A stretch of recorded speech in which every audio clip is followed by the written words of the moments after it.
نہ پڑوسی رکھیں گے، چاہے وہ اسلامی حکومت ہے، ہم سے اچھے ہوں گے، 100 دفعہ اچھے ہوں گے، ان کی بڑی قربانیاں ہیں، 100 دفعہ قربانیاں ہیں، ان کے شہیدوں کے خون سے خوشبوئیں آئی ہیں، 100 دفعہ آئی ہیں، لیکن مجھے اور آپ کو نہیں رکھے گا کوئی بھی، یہ ذہن میں رکھنا۔ اور صرف یہ نہیں کہ رکھیں گے، نہیں، لتر مار کے باہر نکالیں گے، لتر مار کے، بولے گے دفعہ ہو یہاں سے، عزت سے بھی نہیں نکالیں گے، لتر مار مار کے نکالیں گے۔ ویسے ہی ملاقات کے سلسلے میں چلے گئے تو ٹھیک ہے، رہنے کے لیے گئے، لتر مار کے نکالیں گے، لتر مار کے۔ یقین نہیں آتا، جاؤ، چلے جاؤ، سمجھتے ہو؟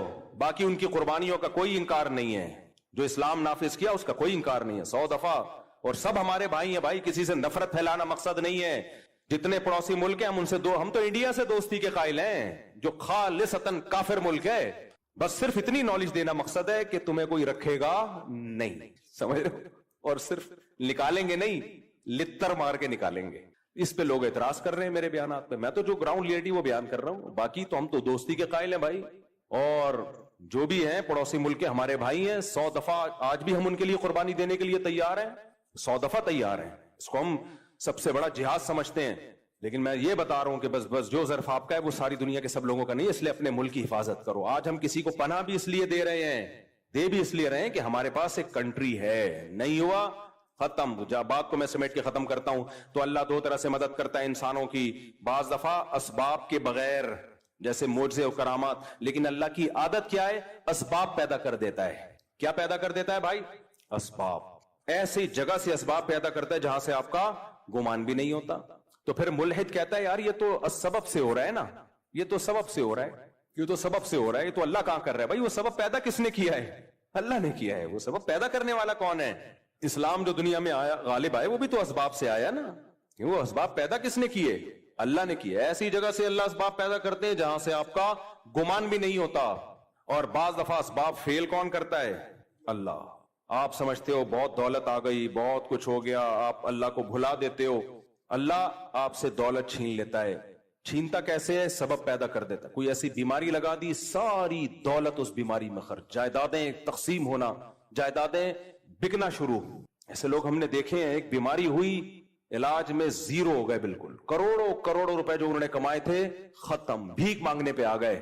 حضرت حکیم اختر صاحب رحمہ اللہ تعالی ایک واقعہ بیان کیا کرتے تھے، ابھی بھی ان کا بیان انٹرنیٹ پہ پڑا ہوا ہے، کہ گلشن اقبال میں ایک سیٹ صاحب رہا کرتے تھے، ہر وقت مولویوں کی برائی، مولوی ایسے مولوی ایسے۔ کچھ لوگوں کو پتہ نہیں، کوئی اللہ معاف فرمائے، کوئی بچپن میں کچھ الٹے سیدھے واقعات شاید ہو جاتے ہیں ان کے ساتھ، کسی 2 نمبر مولوی کے، تو ہر مولوی کو برا سمجھتے ہیں۔ بھائی ہر مولوی برا نہیں ہوتا یار، تو ان کو ٹھڑک ہو جاتی ہے، کوئی مولوی ایسے مولوی ایسے مولوی ایسے۔ ایک صاحب مجھے ملتے ہی مولوی ایسے مولوی ایسے مولوی ایسے مولوی 2 نمبر۔ میں نے کہا کیا ہو گیا بھائی؟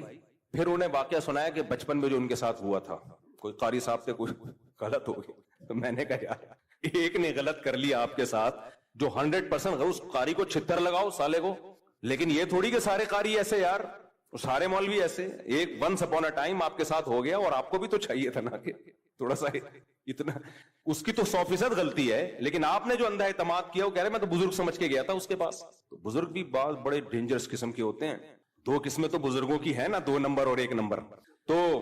تو بعض دفعہ ایسا ہو جاتا ہے جس کی وجہ سے پھر آدمی کہتا ہے، تو وہ حکیم اختر صاحب نے فرمایا کہ وہ ہر وقت مولوی ایسے، عالم ایسے، بزرگ ایسے، نہ نماز نہ روزہ نہ زکات۔ اس کو معدے کا کینسر ہو گیا۔ کینسر جب ہوا ہے تو حالت خراب، ڈاکٹر نے کہہ دیا اتنے دن کے مہمان ہو، اب دبلا ہونا شروع ہو گیا، ہڈیاں وڈیاں جو بےچارے کینسر ہو گئے۔ تو اس کو اللہ نے توبہ کی توفیق دے دی، اس کو اندازہ ہو گیا جو میری جو دبدباہٹ اور روب، اور سارے ڈاکٹر آج سائنس اپنی ترقی کی انتہا کو پہنچی ہوئی ہے، 1 کروڑ پتی آدمی کو زندگی نہیں دے سکتی، جوان بھی تھا، اس کو اندازہ ہو گیا بھائی یہ سب مادی اسباب کی 2 ٹکے کی حیثیت نہیں ہے، موت اپنی آنکھوں سے نظر آ رہی۔ حکیم اختر صاحب نے فرمایا کہ اس نے سارے علماء کو بلایا، سب سے معافیاں مانگی، بھائی مجھ سے غلطی ہوئی ہے، توبہ کی اور دنیا سے چلا گیا۔ یہ پرانے زمانے کے ملحد تھے، جب لتر پڑھتے تھے تو اللہ یاد آ جاتا تھا۔ آج کے ملحد اتنا ڈھیٹ ہے نا، صبح شام عذاب اپنی آنکھوں سے دیکھے، پسے ابو جہل کی طرح۔ کیا عبداللہ بن مسعود اس کی سینے پہ بیٹھے ہوئے ہیں گردن کاٹنے کے لیے؟ اس کو مان لینا چاہیے تھا نا، اسلام غالب آ گیا، دیکھو 313 کو اللہ نے 1000 پہ غالب کیا، لیکن وہ کیا کہتا ہے؟ نیچے سے گردن کاٹنا، مرنے کے بعد پتا چلے کسی سردار کی گردن ہے، سمجھ رہے ہیں؟ مرنے کے بعد پتا چلے۔ آج کے ملحد ایسے ہیں، ابو جہل جیسے۔ صحیح حدیث سے یہ پتا چلتا ہے، ہمیں صحیح حدیث سے پتا چلتا ہے کہ قرب قیامت میں جب مسلمان بہت قسمہ پرسی میں ہوں گے تو خراسان سے لشکر اٹھے گا. خراسان یہ افغانستان اور ایران کا حصہ، اس علاقے کو نبی صلی اللہ علیہ وسلم کے دور میں خراسان کہا جاتا ہے، جس میں قندھار بھی آتا ہے، ایران کا بھی حصہ آتا ہے اس میں.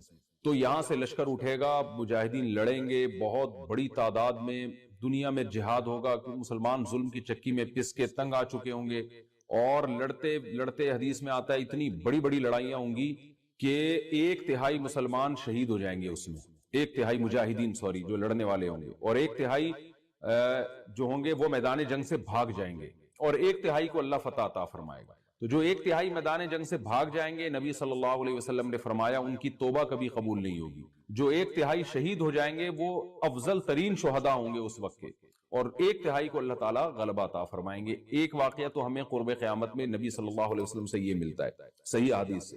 دوسرا ہمیں یہ ملتا ہے کہ قرب قیامت ہی میں مسلمان قسمہ پرسی کا شکار ہوں گے، تو تلاش کریں گے حضرت مہدی کو، کیونکہ حضرت مہدی وہ شخصیت ہیں جن پہ تمام نیک لوگ جمع ہو جائیں گے اور وہ مسلمانوں کی میدان جنگ میں کمانڈ کریں گے، جہاد میں کمانڈ کریں گے. تو ان کو بیت اللہ میں تلاش کیا جائے گا. وہ رسول اللہ صلی اللہ علیہ وسلم کی اولاد میں ہوں گے، اور لوگ ان کو پہچان لیں گے، اہل اللہ پہچان کر ان کو اپنا امیر بنائیں گے، اور ان کی قیادت میں پھر لڑائی اور جہاد شروع ہوگا. اور یہ لڑائی جب دمشق میں لڑائی ہو رہی ہوگی تو دمشق میں عصر کی نماز کے وقت حضرت مہدی، میں نے جو یہ کہا کہ دمشق میں لڑائی ہو رہی ہوگی، مقصد یہ نہیں ہے کہ دمشق کوئی میدان جنگ بنا ہوا ہوگا، مقصد یہ ہے کہ وہ مجاہدین کا لشکر دمشق میں ہوگا عصر کی نماز کے وقت. لڑائی چاہے کسی اور میدان میں ہو رہی ہو، لیکن حدیث میں ہمیں دمشق کا تذکرہ ملتا ہے. تو دمشق میں حضرت شام کا تذکرہ ملتا ہے، اور جو قرائن ہمیں ملتے ہیں وہ دمشق کی ایک خاص مسجد ہے. وہ مسجد حضرت مفتی تقی عثمانی صاحب اور مفتی رفیع عثمانی صاحب نے اس کو ہائی لائٹ بھی کیا، لیکن وہ یقینی نہیں ہے. یہ خوب سمجھے، انہوں نے اس کا بھی تبصرہ کیا کہ اس کے بارے میں کوئی یقین نہیں ہے. تو حضرت مہدی عصر کی نماز پڑھا رہے ہوں گے، لوگ امامت میں آپ کے پیچھے کھڑے ہوں گے، یہاں تک کہ مسجد کے مینار پر، آج بھی وہ مینار موجود ہے جس کے بارے میں غالب گمان ہے کہ یہ وہ مینار ہے جہاں حضرت عیسیٰ علیہ السلام نازل ہوں گے. غالب گمان کے درجے میں کہا جا سکتا ہے، ورنہ پھر اسی کے اڑوس پڑوس میں کوئی مسجد ہوگی.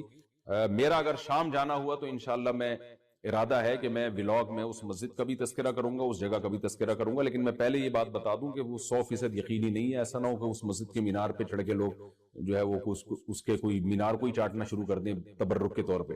تو عصر کی نماز کا ٹائم ہوگا، حضرت عیسیٰ ابن مریم علیہ السلام فرشتوں کے کندھوں پہ ہاتھ رکھ کے نیچے اتریں گے نماز کے ٹائم پہ، یعنی آسمان سے مینار تک آئیں گے، اور پھر مینار سے آپ کے لیے سیڑھیاں لگائی جائیں گی. سیڑھیوں کے ذریعے مینار سے نیچے اتریں گے اور لوگ ان کو پہچان لیں گے. حضرت مہدی ان کو امامت کے لیے آگے کریں گے کہ آپ اللہ کے ایک پیغمبر ہیں، آپ نماز پڑھائیے. حضرت عیسیٰ علیہ السلام انہی کو آگے رکھیں گے. اور اس طرح کا مفہوم ہے حدیث میں کہ اللہ نے اس کام کے لیے آپ کو ہی منتخب کیا. کیا مطلب یہ امامت اس امت کا حق ہے. تو حضرت عیسیٰ ابن مریم علیہ السلام کا جو کام ہوگا وہ جہاد ہے اور یہودیوں سے انتقام لینا، کیونکہ یہودیوں نے اپنے خیال میں حضرت عیسیٰ کو قتل کیا تھا، تو اللہ نے یہودیت ہی کے خاتمے کے لیے اور دجال کے خاتمے کے لیے عیسیٰ ابن مریم کو نازل کیا ہے. حضرت مہدی سے پہلے ہی دجال ظاہر ہو چکا ہوگا. دجال کے بارے میں حدیث میں آتا ہے کہ ہر پیغمبر نے اپنی امت کو دجال کے فتنے سے ڈرایا ہے. اچھا، یہ دجال ایک ایسی شخصیت ہے جس کا یہودی انتظار ہم سے زیادہ کر رہے ہیں، کیونکہ یہودی اس کو اپنے لیے نجات دہندہ سمجھتے ہیں، جبکہ حدیث میں آتا ہے کہ دجال کانا ہوگا اور اس کا خدائی کا دعویٰ ہوگا. اس کے پاس کچھ ایسی طاقتیں ہوں گی کہ مردے کو زندہ کر دے، زندہ کو مار دے. ایک طرف اس کے باغ ہوگا، ایک طرف اس کے آگ ہوگی. جو اس پر ایمان لائے گا اس کو باغ میں داخل کرے گا، اور جو اس پر ایمان نہیں لائے گا اس کو آگ میں داخل کرے گا. اور رسول اللہ صلی اللہ علیہ وسلم نے فرمایا اس کی جو آگ ہے حقیقت میں وہ جنت کا باغ ہوگا، اور اس کا جو باغ ہے حقیقت میں وہ جہنم کی آگ ہوگی. تو جو نبی کی باتوں پہ یقین کرتے ہیں وہ دجال کے فتنے سے محفوظ رہیں گے. اور حدیث میں سورہ کہف کی بھی تلاوت کا حکم ہے. جمعے کے دن جو کہف کی تلاوت کرتا ہے اللہ اس کو دجال کے فتنے سے محفوظ رکھتا ہے. اب آپ دیکھیں یہ سورہ کہف میں ہی قیامت کی علامات کا تذکرہ ہے نا، تو شاید اسی وجہ سے کیونکہ جو سورہ کہف پڑھتا رہے گا وہ یاجوج ماجوج کے واقعات بھی پڑھتا رہے گا اور اللہ کی قدرت کے واقعات بھی پڑھتا رہے گا، تو دجال کے فتنے سے اللہ اس کو اس برکت سے محروم بچا کے رکھیں گے، فتنے سے محفوظ رکھیں گے. تو وہ ایسی طاقتیں دکھائے گا، بے وقوف لوگ اس پہ ایمان لے آئیں گے. حدیث میں آتا ہے کہ کانا کبھی بھی خدا نہیں ہو سکتا، یعنی اس کی تو ایک آنکھ ہوگی نہیں، لیکن بے وقوف لوگ اس کے یہ کچھ ظاہری کمالات دیکھیں گے، یہ نہیں دیکھیں گے کہ یہ تو شکل بھی اس کی اچھی نہیں ہے. یعنی خدا کم از کم جمال والا ہوتا ہے نا، یہ تو ہے بھی کانا. اور اس کے بڑا بڑا کافر بھی لکھا ہوا ہوگا واضح طور پر، جس سے پتا چلے گا. لیکن احمق اور بیوقوف لوگ جیسے روحانی عامل کو کچھ شعبدے دیکھ کر ان پہ سے متاثر ہو جاتے ہیں نا روحانی عاملوں کے شعبدے دیکھ کے، تو ایسے ہی دجال کے شعبدے دیکھ کے متاثر ہوں گے. تو بہت لوگوں کو، خلقت کو، بہت بڑی امت کو گمراہ کرے گا دجال. اہل اللہ کو اللہ تعالیٰ اس کے فتنے سے محفوظ رکھے گا. پھر حضرت عیسیٰ ابن مریم جب نازل ہوں گے تو وہ دجال کو قتل کریں گے. حدیث میں آتا ہے کہ نیزے کے ذریعے گھوڑے پہ بیٹھ کے قتل کریں گے.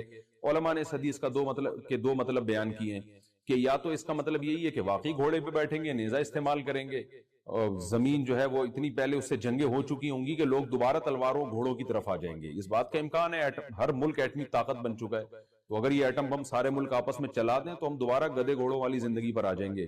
ٹیکنالوجی ساری تباہ و برباد ہو جائے گی، انسان کی ترقی. تو اس بات کا بھی امکان ہے کہ کوئی اس سے پہلے ہو سکتا ہے کوئی ایسی جنگ عظیم ہو کہ انسانیت دوبارہ پہاڑوں پتھروں کے دور میں آ جائے. لیکن ظاہر یہ معلوم ہوتا ہے کہ رسول اللہ صلی اللہ علیہ وسلم نے جو کلام کیا ہے، ظاہر ہے اس دور کے لحاظ سے جو لوگوں کے، جہاں تک جو لوگوں کی مینٹل اپروچ ہے وہاں تک، تو نبی صلی اللہ علیہ وسلم میزائل یا اور ٹینکوں کا تذکرہ کرتے تو کیا سمجھ میں آتا؟ تو گھوڑے سے مراد ہے جو اس زمانے کا گھوڑا ہوگا، اور نیزے سے مراد ہے اس زمانے کا جو اسلحہ ہوگا، کیونکہ نیزہ نبی کے دور کا ایک مناسب اسلحہ تھا اور گھوڑا نبی کے دور کی میدان جنگ کی ایک مناسب سواری تھی. تو اس سے یہ بھی پتہ چلتا ہے کہ ہو سکتا ہے عیسیٰ ابن مریم نیزے کے بجائے کلاشنکوف کا استعمال کر لیں. تو یعنی وہ نیزہ جو ہے وہ اس کلاشنکوف کی یا جو بھی اسلحہ اس وقت حضرت عیسیٰ ابن مریم استعمال کریں گے اس کی ایک تعبیر ہے. تو اس کا بھی پورا امکان ہے. تو ہمیں بہرحال اتنا ایمان ہمارے لیے ضروری ہے کہ دجال کو قتل کرنے والی جو ذات ہے، جو شخصیت ہے، وہ عیسیٰ ابن مریم علیہ السلام. تو حضرت عیسیٰ کے ذریعے اللہ تعالیٰ دجال کو قتل کریں گے، اور حضرت عیسیٰ کی قیادت میں زبردست جہاد ہوگا. حدیث میں آتا ہے کہ عیسیٰ ابن مریم اس دنیا کو امن سے بھر دیں گے. اتنا امن ہو جائے گا اور اتنی مالی فراوانی ہوگی، اتنی مالی، کیونکہ دنیا میں مال بہت ہے، ڈسٹریبیوشن صحیح نہیں ہے. جو تقسیم ہے نا مال کی وہ ظالمانہ ہے، جس کی وجہ سے غریب سے غریب تر ہے، امیر سے امیر تر ہے. حضرت عیسیٰ ابن مریم ایسا نظام قائم کریں گے کہ جس سے مال کی صحیح تقسیم، اور لوگ اٹھیں گے زکوٰۃ کا مستحق تلاش کریں گے اور لوگوں کو زکوٰۃ کا مستحق نظر نہیں آئے گا. غریب تلاش کرنا مشکل ہو جائے گا. یعنی ایک آدمی، حدیث کے مفہوم ہے کہ زکوٰۃ لے کے گھومتا رہے گا اور اس کو کوئی غریب نہیں ملے گا. اتنی مالی فراوانی ہو جائے گی. پھر ترمذی کی روایت میں آتا ہے کہ اللہ کی طرف سے برکتیں ایسی نازل ہوں گی کہ بڑے بڑے انار پیدا ہوں گے، بڑے بڑے انگور پیدا ہوں گے، زمین اپنی برکتیں کھول دے گی. اور حضرت عیسیٰ علیہ السلام خنزیر کو بھی دنیا سے ختم کر دیں گے، خنزیر کی نسل کو ختم کر دیا جائے گا. وَيَضَعُ الْجِزْيَةَ، اور جزیہ کا نظام ختم. اما الاسلام و اما السیف، یا تو تلوار یا اسلام، اس کے علاوہ نہیں. تو نبی صلی اللہ علیہ وسلم کو اللہ نے جس مقصد کے لیے دنیا میں بھیجا تھا، اس مقصد کی جو تکمیل ہے وہ عیسیٰ ابن مریم کے ذریعے. باقی اس میں حکمتیں کیا ہیں اس پر میرے الگ سے بیانات موجود ہیں کہ اللہ نے حضرت عیسیٰ ابن مریم کا انتخاب کیوں کیا اس کام کی تکمیل کے لیے. اسی امت میں کوئی کیوں منتخب نہیں کر لیا، یا یہ کہ پیغمبر صلی اللہ علیہ وسلم ہی کے ذریعے پوری دنیا میں اسلام کو غالب کر دیا جاتا. اس میں کیا حکمتیں ہیں اس پر میرے الگ سے بیانات موجود ہیں. ابھی تو میں کوشش کرتا ہوں کہ تفسیر سے میں جو ٹو دا پوائنٹ بات ہے اس سے یہاں اس لیکچر میں نہ ہٹوں. تو اسی وقت حضرت عیسیٰ ابن مریم اس کو یاجوج ماجوج کو قتل کریں گے اور دنیا انصاف سے بھر جائے گی. اور اللہ تعالیٰ نے جو پیغمبروں کو دنیا میں بھیجا تھا اس کا مقصد کیفیت اور کمیت دونوں لحاظ سے حاصل ہو جائے گا. اس کے بعد پھر آہستہ آہستہ دنیا میں زوال شروع ہوگا، اور پھر جب پوری دنیا کے لوگ زوال کا شکار ہوتے ہوتے کفر کی طرف جائیں گے، گناہوں کی طرف. اور حدیث میں آتا ہے جب تک ایک شخص بھی اللہ کا نام لینے والا ہوگا اس دنیا پر قیامت نہیں آئے گی. یہاں تک کہ آخری شخص جب دنیا سے اٹھے گا جو اللہ کا نام لیا کرتا تھا، تو اس کے بعد اللہ تعالیٰ سور پھونکیں گے، جبریل کو حکم دیں گے سور پھونکنے کا، اور اس دنیا کو تباہ و برباد کر دیا جائے گا. تو آگے قرآن کہتا ہے وَنُفِخَ فِي الصُّورِ، اور پھر سور میں پھونکا جائے گا. فَجَمَعْنَاهُمْ جَمْعًا، پھر ہم ان تمام انسانوں کو جمع کر دیں گے. وَعَرَضْنَا جَهَنَّمَ يَوْمَئِذٍ لِلْكَافِرِينَ عَرْضًا، اور قیامت کے دن ہم جہنم کو یومئذ، جس دن ایسا ہوگا یعنی جس دن سور پھونکا جائے گا، یہ دوسرا سور مراد ہے، لِلْكَافِرِينَ عَرْضًا، کافروں کے سامنے پیش کر دیں گے. الَّذِينَ كَانَتْ أَعْيُنُهُمْ فِي غِطَاءٍ عَنْ ذِكْرِي، یہ وہ لوگ ہیں جن کی آنکھیں میری یاد سے پردے میں پڑی ہوئی تھی، یعنی میری یاد کی چیزیں ان کو نظر ہی نہیں آتی تھی، غفلت میں پڑی ہوئی تھی جن کی آنکھیں. وَكَانُوا لَا يَسْتَطِيعُونَ سَمْعًا، اور یہ سننے کی صلاحیت بھی نہیں رکھتے تھے، نہ حق بات سنتے تھے نہ حق دیکھتے تھے، بس اپنے خواہشات کی جو چیزیں ہیں وہ ان کو اچھی لگتی تھیں اور وہی ان کو سمجھ میں آتی تھی. تو یہ ہمارا رکوع الحمدللہ کمپلیٹ ہو گیا. اس رکوع میں ہمیں بہت سارے اسباق ملتے ہیں، میں نمبر وار اس کو مختصراً بیان کر دیتا ہوں۔ پہلی بات تو یہ کہ دیکھیں اللہ تعالیٰ نے کیسے کیسے بادشاہ دنیا میں بھیجے ہیں اور کتنے پاورفل بادشاہ۔ حضرت ذوالقرنین کا نام ہی قرن والا، دو کناروں والا، زمین کے بہت بڑے حصے کو حضرت ذوالقرنین نے فتح کیا، اور اللہ کے نیک بندے کیسے اللہ کے راستے میں لڑتے رہے ہیں۔ تو یہ جو لوگ بیٹھ جاتے ہیں نا بس عبادت کرو اور لڑائی وڑائی اسلام میں ہے ہی نہیں، یہ دنیا میں کوئی بھی عقل مند اس نظریے کا حامی نہیں ہوگا۔ تو طاقت اور قوت کی اسلام میں بہت زیادہ اہمیت ہے۔ اس سے ہمیں یہ بھی پتہ چلتا ہے کہ اپنے ملک کی، خاص طور پر اسلامی ملک کی جو فوجی قوتیں ہیں، جو فوجی طاقتیں ہیں، ان کی ہمیں قدر کرنی چاہیے، کیونکہ اگر کوئی بھی ملک عسکری لحاظ سے کمزور ہو جائے، کیونکہ اللہ تعالیٰ تو جو عسکری لحاظ سے طاقتور قومیں تھیں اللہ نے ان کا کتنا تذکرہ کیا، ہاں وہ اللہ کے باغی نہ ہو۔ تو اسلامی ملک میں کوئی بھی اسلامی کنٹری ہے، چاہے سعودی عرب ہے، چاہے پاکستان ہے، چاہے ترکی ہے، کوئی بھی اسلامی کنٹری ہے، اس کی فوج کی قدر کرنی چاہیے، کیونکہ اسی کی وجہ سے ملک کا بارڈر محفوظ ہوتا ہے۔ اگر مسلمان عسکری لحاظ سے کمزور ہونا شروع ہو جائیں تو کافر ہمیں گاجر مولی کی طرح کاٹنا شروع کر دیں، اسلام دشمن قوتیں ہمیں کھا جائیں، ختم کر دیں ہمیں کھا کے۔ تو نیک قوتوں کو اپنی بقا کے لیے ہمیشہ سے اسلحے کی اور طاقت کی ضرورت رہتی ہے، اس کی اہمیت اسلام میں بہت زیادہ ہے۔ موسیٰ علیہ السلام کے بعد کتنے بڑے بڑے جنگی کمانڈر پیدا ہوئے، ذوالقرنین کا اللہ نے کیسا تذکرہ کیا۔ ذوالقرنین کی عبادت کا کہیں بھی تذکرہ نہیں، حالانکہ وہ بڑے عبادت گزار بھی تھے۔ داؤد علیہ السلام کی عبادت کا تذکرہ بھی ہے، ان کی تلوار اور طاقت کا تذکرہ بھی ہے۔ تو اللہ تعالیٰ جہاں عبادت کا تذکرہ کرتے ہیں تو طاقت اور قوت کا بھی تذکرہ کرتے ہیں۔ اس سے عسکری لحاظ سے اپنے آپ کو مضبوط کرنے کی اہمیت کا ہمیں پتہ چلتا ہے کہ اسلام میں اس کی بڑی اہمیت ہے۔ کسی بھی اسلامی ملک کی فوج کا مورال کسی بھی لحاظ سے ڈاؤن نہیں ہونا چاہیے، اور عسکری لحاظ سے وہ کسی بھی لحاظ سے کمزور نہیں ہونی چاہیے، اور اس کو چاہیے کہ اعدوا لهم ما استطعتم من قوہ پر عمل کرے۔ کہ قرآن کہہ رہا ہے روز بروز اپنی طاقت اور قوت میں اضافہ کرنے کی کوشش کرو۔ اس سے مسلم قوم کو کبھی بھی غافل نہیں ہونا چاہیے، اور کوئی بھی ایسا کام جس سے مسلمان قوتیں اور طاقتیں کمزور ہونا شروع ہو جائیں، اس کام سے ہمیں بچنا چاہیے۔ دوسری بات ہمیں یہ پتہ چلی کہ اللہ تعالیٰ نے اہل اسلام کے ذمے پوری دنیا کی ذمہ داری لگائی ہے، کسی ایک ملک کی نہیں۔ جتنے بھی پیغمبر آئے ہیں جب وہ دنیا فتح کرنا شروع کی ہے تو کہیں رکے نہیں ہیں وہ کہ بھئی یہاں تک، اس سے آگے نہیں جانا۔ ان کی صلاحیت ہی ختم ہو گئی ہو، وسائل ہی ختم ہو گئے ہو تو الگ بات۔ تو پوری دنیا ہے جس میں اللہ کے دین کو غالب کرنا ہے۔ اب اس کا طریقہ کیا ہوگا؟ ظاہر ہے جو جس زمانے میں سوٹیبل طریقہ ہو وہ اختیار کیا جائے گا۔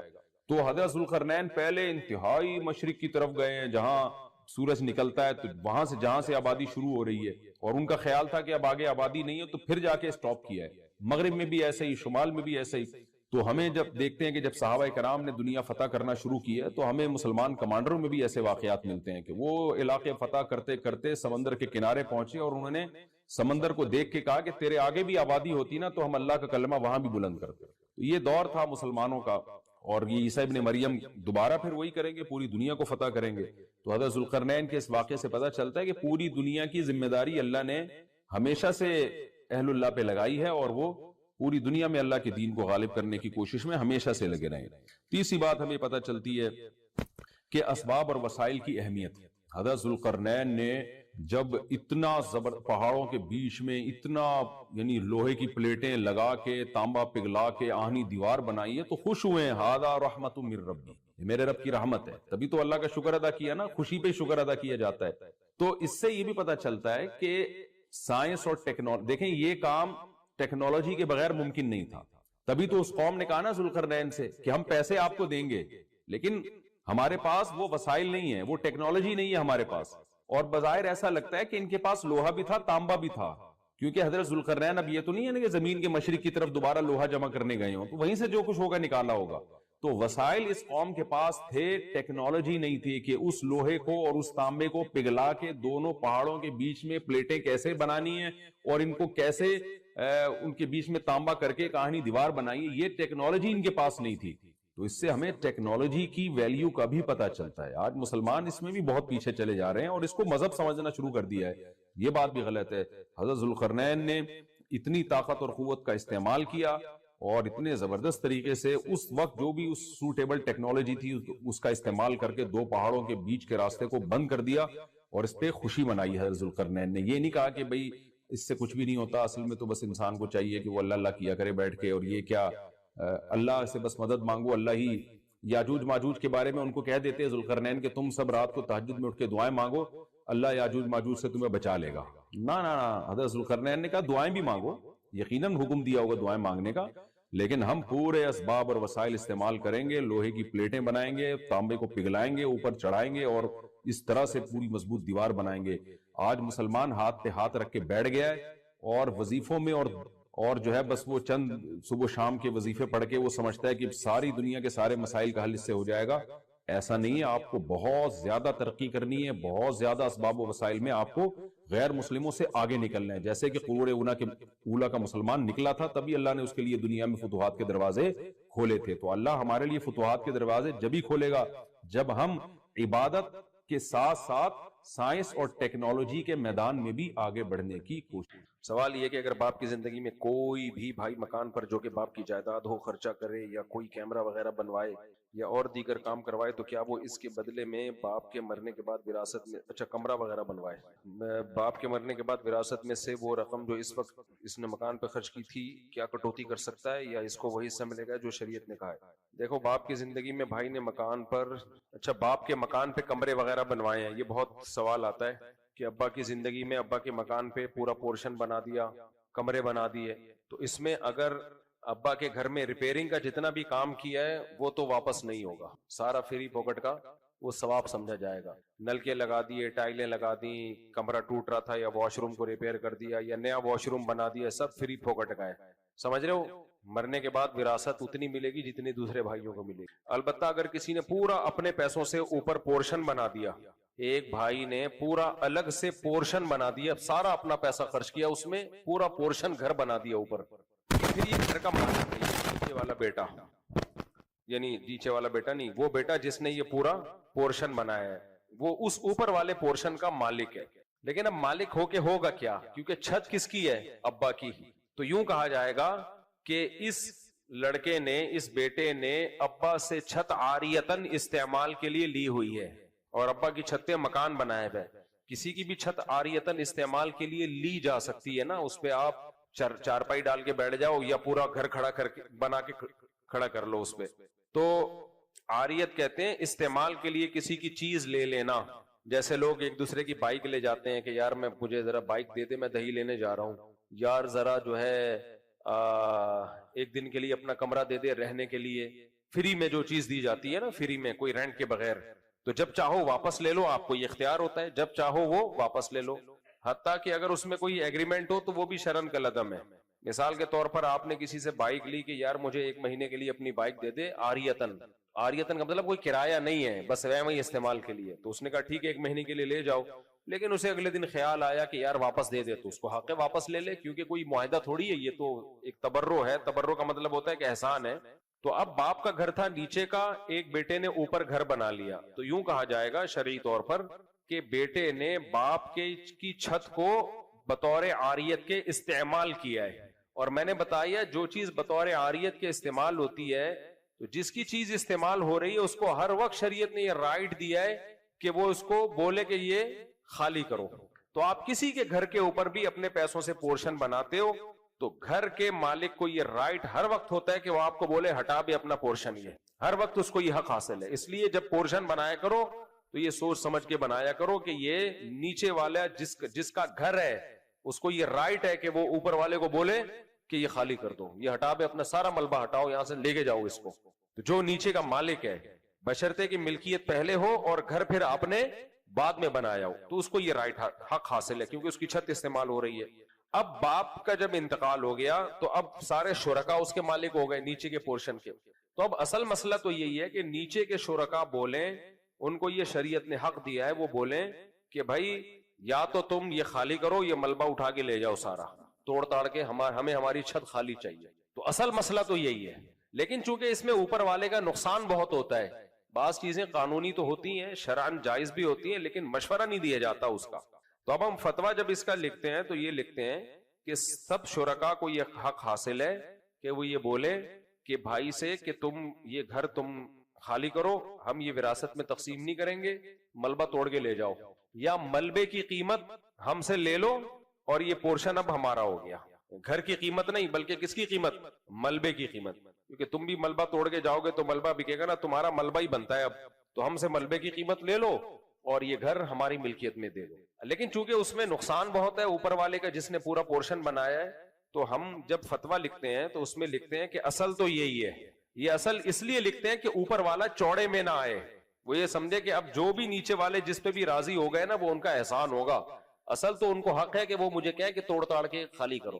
تو اب دوسرا رائے یہ لکھی جاتی ہے مشورے کے طور پر, وہ یہ لکھا جاتا ہے کہ جس نے اوپر والے پورشن میں پیسہ لگایا تو اب اس کو ہم اگر آپ توڑنے کا حکم دیں گے تو اس بھائی کا نقصان بہت ہے, تو صلہ رحمی کا تقاضا یہ ہے کہ اوپر والے کی پورشن کی کوئی قیمت لگا لی جائے اور اس کو وہ قیمت دے کے پورا بنا بنایا پورشن اس سے خرید لیا جائے اور پورے مکان میں شامل کر دیا جائے اور پھر پورے مکان میں وراثت کو تقسیم کر دیا جائے, یا اس کے علاوہ کوئی اس سے ملتا جلتا کوئی بھی حل ہو تو وہ ہم 4-5 اس کو ان کو جو وارثین ہیں ان کو ممکنہ صورتیں لکھ کے بھیج دیتے ہیں کہ بہتر ہے اس پر, ان میں نہ نیچے والوں کا نقصان ہوتا ہے نہ اوپر والے کا نقصان ہوتا ہے. بھائی اصل مقصد تو یہ کہ نیچے والے کو بھی نقصان نہ ہونا, تو ایسی پھر ہم چند کنڈیشن لکھ کے دے دیتے ہیں, بھائی یا تو اس پہ عمل کر لو یا اس پہ عمل کر لو یا اس پہ عمل کر لو یا اس پہ عمل کر لو, اس میں دونوں کا کوئی نقصان نہیں. اور پہلی صورت بھی جائز ہے کہ نیچے والے بولے خالی کر, تو جائز ہر جائز کام کرنے کا نہیں ہوتا, اس میں بیچارے کا بیڑا غرق ہو جائے گا. لیکن یہ لکھا اس لیے جاتا ہے کہ اس کو پتا چل جائے کہ اصل تو یہی ہے, لہذا وہ سلو پہ آسانی سے آمادہ ہو جائے گا کہ میرا گھر اگر بچ رہا ہے اور مجھے اس کی قیمت مل رہی ہے تو چپ چاپ کر کے لے لو, ورنہ وہ بڑی بڑی قیمتیں لگا رہا ہوتا ہے, میرے تو 6 کروڑ لگ گئے, میرے تو 6 کروڑ لگ گئے, میں تو 7 کروڑ سے کم نہیں لوں گا. تو ایسے بدماش کو بتایا جائے گا بھائی تیرا حق تو ملبے میں ہے, کسی اور کی زمین پہ چھت پہ تو نے گھر بنایا ہوا ہے, تو جس کی چھت ہے اس کو یہ حق حاصل ہے توڑ تاڑ کے لے جا. تو پھر وہ انسان کا بچہ بنتا ہے, بولتا ہے جتنے مل رہے ہیں اتنا لے لو, وہ یہ ہو گیا میرے بوئی. اس لیے اوپر والے پورشن میں گھر بنانے سے پہلے نا کسی مفتی سے مشورہ لے لیا کرو. لوگ دنادن خرچ کر رہے ہوتے ہیں, بعد میں جب مسئلہ آتا ہے تو آنکھوں کے سامنے اندھیرا آنے لگتا ہے. تو جب تم کسی کی زمین پہ گھر, یہ لوگوں کی زمینوں پہ بھی لوگ گھر بنا رہے ہوتے ہیں, زمین جناب بڑے بھائی کی ہے, چھوٹے بھائی نے گھر بنا دیا اس میں, اب بعد میں دماغ مفتیوں کا بھی کھایا ہوا ہے کہ وراثت کیسے تقسیم ہوگی. وراثت ایسے تقسیم ہوگی کہ نیچے کے بھائی کی زمین ہے, تم نے اگرچہ اس کی اجازت سے گھر بنایا ہے تو بن گیا گھر, لیکن اس کو یہ ہر وقت حق حاصل ہے, وہ بولے میری زمین خالی کر اپنا گھر لے کے جائے یہاں سے. تو نارمل حالات میں تو وہ یہ نہیں کہتا, کوئی قیمت طے کر لیتے ہیں, لیکن جب لڑائی ہوتی ہے تو پھر وہ یہ کہتا ہے, جب لڑائی ہوتی ہے جھگڑا ہوتا ہے پھر کہتا ہے ہٹا, پھر مفتی اسی کا ساتھ دے گا جس کی زمین ہے. نہیں آ رہی سمجھ میں بات, میرا نام محمد یوسف ہے اور میرے باپ کا نام. دیکھو یہ مالی معاملات میں نا بہت سیدھا رہنا چاہیے. میں نے پتا ہے کیا وصیت نامہ جو لکھا ہوا ہے میں بتاتا رہتا ہوں نا تاکہ آپ لوگ کو بھی عبرت ہو. اب ظاہر ہے میں جب مروں گا تو اتنے پیچھے وارثین ہوں گے, تو ان کو جھگڑے سے بچانے کے لیے, حالانکہ مجھے امید ہے کوئی نہیں جھگڑے گا آپس میں انشاءاللہ, لیکن ہم تو پورا انتظام کریں نا. میں نے گھر کی چیزوں کا بھی لکھا ہوا ہے کہ کون سے گھر میں کس کی چیز کس کی ہے. تو اس میں نے لکھا ہوا ہے کہ میرے گھر میں جتنا سامان ہے وہ جو زوجہ اس گھر میں رہ رہی ہے سارا اسی کی ملکیت میں ہے, تاکہ اس میں وراثت کا مسئلہ ہی کھڑا نہ ہو کہ ملکیت میں دے دیا سارا فرنیچر, فریج, چولہے مولے جو بھی ہے. میں نے کیا قبر میں لے کے جانا ہے, بھائی جس زوجہ کا ہے وہ سارا فرنیچر اسی کا ہے. تو اب میں مروں گا تو بھائی اس میں تو وراثت ہے ہی نہیں ہے, تو گھر والوں کا ہے. وہ جب مریں گے تو پھر وہ ٹینشن, وہ میرے مرنے کے بعد جو بڑھتی ٹینشن ہے میرے اس سے کیا لینے دینا, ہمارے لیے تو الگ سے ٹینشن کھڑی ہوئی ہوگی آخرت میں کہ بخشش ہو جائے. یعنی وہ ٹینشن سے بچنا تو میرے بس میں نہیں ہے نا. میں تو یہی کر سکتا ہوں کہ میں جب مروں تو میرے مال میں کوئی جھگڑا نہ ہو. تو میں نے بتایا ہوا ہے کہ بھائی جب میں مر جاؤں, وصیت لکھی ہوئی ہے, جب میں مر جاؤں گا تو پہلے سے, مرنے کے بعد نہیں کہ میرے مرنے کے بعد یہ ان کا ہے, پھر یہ نہیں ہوتا. مرنے کے بعد تو پھر وراثت ہے, پھر وصیت باطل ہے ابھی سے. تو میں نے کہا میرے جس گھر میں جو بھی گھریلو سامان ہے وہ سارا کا سارا اسی زوجہ کو میں نے ابھی ملکیت میں دے دیا ہے. جو زوجہ جس گھر میں رہتی ہے وہ سارا سامان اس کو ابھی. یہ وصیت جائز نہیں ہے کہ میرے مرنے کے بعد وہ اسی زوجہ کا ہے, کیونکہ زوجہ تو وراثت میں حقدار ہوتی ہے, اور جو وراثت جس کو ملتی ہے اس کے لیے وصیت شرعن باطل ہوتی ہے. اس کے لیے آپ 1 روپے کی بھی وصیت نہیں کر سکتے کہ یہ اس کو دے دیا جائے. تو میں نے وصیت کی ہوئی ہے, بھائی میں مر گیا تو پہلے سے میں بتا دوں یہ ساری چیزیں میری ملکیت سے خارج ہیں. جتنی گھر میں چیزیں ہیں وہ سب گھر والوں کی ہیں, سوائے اس کے کہ کوئی پیسے ویسے لاکر میں رکھے ہوئے ہوں یا کہ الماری میں, ایسا نہ وہ سب اٹھا کے ابھی صحیح لے لے. مجھے پتا چلا میں گھر میں گیا, شلوار کی جیب میں ہاتھ ڈالا, پیسے ہی نہیں ہے. گھر والوں نے کہا, آپ نے کہا تھا جو کچھ گھر میں ہے وہ سب. تو میری شلوار کی جیب سے جو پیسے, یا قمیض کی جیب سے جو, شلوار میں تو جیب نہیں ہے, قمیض کی جیب سے جو پیسے نکلے وہ کس کے ہیں؟ تو وہ میرے ہیں. تو تو یہ اپنے لیے بھی آسانی رکھو, گھر والوں کے لیے بھی آسانی رکھو بھائی. تو یہ سب چیزیں پہلے سے لکھ کے رکھنی چاہیے, ورنہ اتنی کنفیوژن ہوتی ہے. زیور بھی ہے, جو بھی کسی کے پاس ایسا نہیں. ہاں سر میرے ذاتی کپڑے کس کے ہیں, وہ میرے ہیں, تاکہ میں عزت سے پہن تو سکوں نا. لوگ بولیں کہ بیوی کی پاجامہ پہن کے گھوم رہا ہے, بیوی کی قمیص پہن کے گھوم رہا ہے, تو پھر کیا عزت, ٹوپی جہیز کی ہے, ایسا نہیں ہے. یہ سب جو ذاتی چیزیں وہ میری ہیں. حتیٰ کہ ابھی کیا بتاؤں, زیادہ نہیں فری ہو مجھ سے. میرا نام محمد یوسف ہے اور میرے پاپا کا نام محمد وسیم ہے. میرے پاپا کو بھی دوسری شادی, پاپا کو کبھی دوسری شادی ابو کا کام ہے کرنا. پاپا دوسری شادی یہ ڈیڈی اور پاپا کا کام نہیں ہے, یہ ابو کا کام ہے. سمجھ رہے ہو, یہ دیسی لوگوں کا کام ہے, ڈیڈی پاپا. لیکن بعد ان کے پاپا ہیں, ان کو دوسری شادی کا شوق ہے. میری امی اور پاپا کی طلاق ہو گئی تھی, ہم 4 بہن بھائی ہیں. میری دوسری امی نے فارسی میں اپنا نام ڈلوایا ہے جبکہ اصل ماں کا نام ہوتا ہے. غلط ہے, بالکل حرام کام کیا. نہ باپ کی ولدیت چینج کرنے کی اجازت ہے, نہ ماں کا نام چینج کرنے کی اجازت ہے. اب ہوا یہ کہ ان کی والدہ کو ڈیورس ہوئی تو جو سوتیلی ماں کا نام ہے فارسی میں اوریجنل ماں کے خانے میں ڈال دیا, گناہ کبیرہ ہے. اوریجنل ماں کا نام ہمیشہ رہے گا, اوریجنل باپ کا نام ہمیشہ رہے گا. جبکہ اصل ماں کا نام ہوتا ہے, بڑی بہن کی شادی کے لیے فارسی میں سگی ماں کا نام چاہیے ہوتا ہے. تو باپ نے نادرا کے, انہوں نے بہت لمبا خط لکھا ہے. یار یہ تو آپ نے پورا لمبا چوڑا خط لکھ دیا. بہرحال نادرا میں نام چینج کروائیں اور جو بھی اس کی قانونی کاروائی پوری کریں. یہ کبیرہ گناہ ہے, جائز نہیں ہے. اور جب بہن کی شادی ہو تو بھی اصل والدہ کا نام والے ڈاکومنٹس جمع کرائیں, اس میں جو ممکن ہے جتنا ممکن ہے کریں. مفتی صاحب مجھے آپ سے پوچھنا ہے کہ میرا دل کبھی نماز میں لگتا ہے اور کبھی نہیں, کبھی اچھا کام کرنے کا دل کرتا ہے اور کبھی نہیں. یہ انسان کی فطرت ہے, کبھی نماز میں دل لگتا ہے کبھی نہیں لگتا. یہ سب کے ساتھ ہوتا ہے. تو یہ دنیا میں کوئی ایسا ترم خان نہیں ہے جو ہر وقت اس کا نماز میں دل لگا رہے. تو سب تو پھر سارے نمازی نہ بن جائیں. پھر تو جب دل لگے تو یہ اللہ کی نعمت ہے, نہ لگے تو اللہ کی طرف سے آزمائش ہے, اس میں دگنا ثواب ملے گا. تو ان چیزوں میں مت پڑو کہ دل لگ رہا ہے کہ نہیں لگ رہا. غلام کا کام ہوتا ہے جو ٹاسک اس کو دیا جائے اس ٹاسک کو وہ پورا کرتا ہے. آپ نے مزدور کو لگا دیا کنواں کھود دے, وہ کہہ رہے سیٹھ صاحب کبھی میرا دل لگتا ہے کنواں کھودنے میں, کل تو میں اتنا مزہ آ رہا تھا کنواں کھودنے میں, آج مزہ نہیں آ رہا. ایک دفعہ تو آپ اس کو تسلی کا جملہ کہو گے ہوتا ہے یار, ہوتا ہے یار. پھر وہ کہہ رہے اب مزہ آ رہا ہے بہت زیادہ کنواں کھودنے میں. پھر اگلے گھنٹے کہہ رہا پھر میری بوریت سی ہو رہی ہے, دل نہیں لگ رہا. 2-4 دفعہ ایسا کرے گا آپ چماٹ مارو گے رکھ کے. بولے گا انسان کا بچہ بن, کنواں کھود, جو تجھے کام لگایا نا وہ کھود, تیرا دل لگے نہ لگے جو کام ہے اس کو فوکس کر. دفتروں میں بھی ایسا ہی ہوتا ہے, آپ کمپیوٹر کے سامنے آ کے بھیجے, باس سے کہہ رہا دل نہیں لگ رہا. 2-4 دفعہ بولے گے, باس بولے گا بھائی میرے جو کام تجھے دیا ہوا ہے وہ کرے یار, جو چیک تجھے دیا ہوا ہے کیش کرانے کے جا کے کرا کے آ. اسلام میں مذہب میں آ کے یہ سارے مسائل شروع ہو جاتے ہیں. نماز میں دل لگ رہا ہے, نماز میں دل نہیں لگ رہا, عبادت میں مزہ آ رہا ہے, دعا میں مزہ آ رہا ہے. نہیں بھائی مزہ آئے نہ آئے, آپ نے کام جو اللہ نے ٹاسک دیا اس کو کیا کرنا ہے, پورا کرنا ہے, ایسی کی تیسی. تو یہی تو ہے عبادت. کسی نے اچھا بعض لوگ یہ بھی کہتے ہیں کہ ہمیں تو عادت پڑ گئی ہے نیکی کی, تم یوز ٹو ہو گئے ہیں, اب تو وہ جذبہ ہی نہیں رہا, اب تو نماز کی عادت پڑ گئی ہے. ایک آدمی نے مولوی تھانوی سے کہا مجھے تو نماز کی عادت پڑ گئی, تو عادتن یہ کام کر رہا ہوں, عادتن, وہ جذبہ تو ہے نہیں. انہوں نے کہا اگر اچھے کام کی عادت پڑ جائے تو کیا برائی ہے اس میں, یہ تو خوش ہو یار اچھے کام کی عادت پڑ گئی ہے. لوگوں کو چرس پینے کی عادت پڑ جاتی ہے, شراب پینے کی عادت پڑ جاتی ہے, تجھے نماز کی عادت پڑ گئی ہے. سبحان اللہ.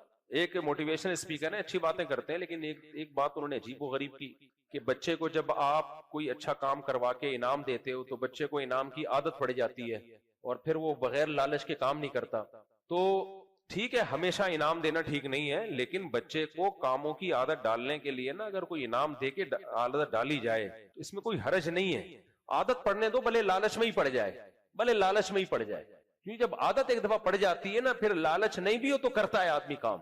تو عبداللہ ابن مبارک بہت بڑے محدث گزرے ہیں, بہت بڑے بزرگ گزرے ہیں. یہ عربی کے بہت بڑے عالم تھے, عربی زبان کے, شاعری بہت جاندار, محدث فقیہ.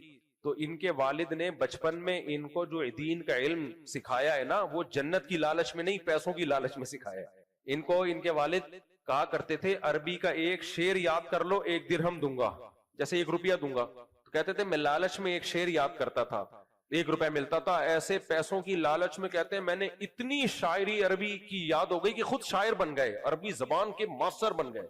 پہلے زمانے میں تو یہ عربی سیکھے بغیر تو کوئی مانتا ہی نہیں تھا نا.